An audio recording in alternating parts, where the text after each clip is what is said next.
ভারত কি তবে গণ অভ্যুত্থানের দ্বার প্রান্তে? নরেন্দ্র মোদীর সরকার কি তবে খাদের কিনারায়? এমন প্রশ্ন এখন ঘুরছে বিভিন্ন মহলে। তবে ভারতের রাজনৈতিক বাস্তবতা বলছে এখানে গণ অভ্যুত্থান ঘটার সম্ভাবনা একেবারেই ক্ষীণ।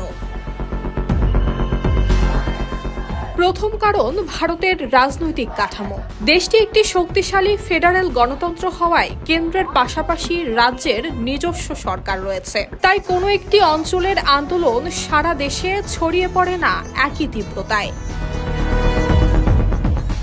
দ্বিতীয়ত, বিরোধীরা আন্দোলনে থাকলেও তাদের মধ্যে একক নেতৃত্ব কিংবা অভিন্ন রাজনৈতিক লক্ষ্য নেই। কেউ অর্থনৈতিক ইস্যুতে সরব, কেউ যুবকদের দাবিতে, আবার কেউ মোদী সরকারের বিরুদ্ধে রাজনৈতিক অবস্থান থেকেই মাঠে নেমেছে। ফলে আন্দোলনটি জাতীয় গণ আন্দোলনের রূপ পাওয়ার সম্ভাবনা নেই বললেই চলে। তৃতীয় কারণ, ভারতের ক্ষমতা পরিবর্তনের সবচেয়ে বড় মাধ্যম হলো নির্বাচন।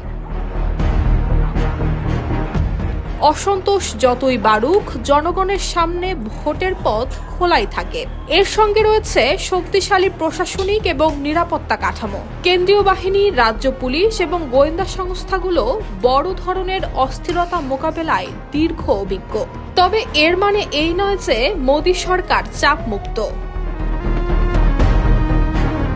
জেনজি আন্দোলন, বিরোধীদের সক্রিয় অংশগ্রহণ এবং জন অসন্তোষ সরকারের জন্য বড় রাজনৈতিক চ্যালেঞ্জ তৈরি করেছে। কিন্তু শুধু বিক্ষোভ তীব্র হলেই তা গণ অভ্যুত্থানের রূপ নেয় না। জেনজিদের আন্দোলন ভারতের রাজনীতিকে তো নাড়িয়ে দিতেই পারে, সরকারের জনপ্রিয়তাও ফেলতে পারে বড় প্রভাব। কিন্তু বর্তমান রাজনৈতিক বাস্তবতায় দাঁড়িয়ে সেই আন্দোলনকে গণ অভ্যুত্থানে পরিণত করা অত্যন্ত কঠিন।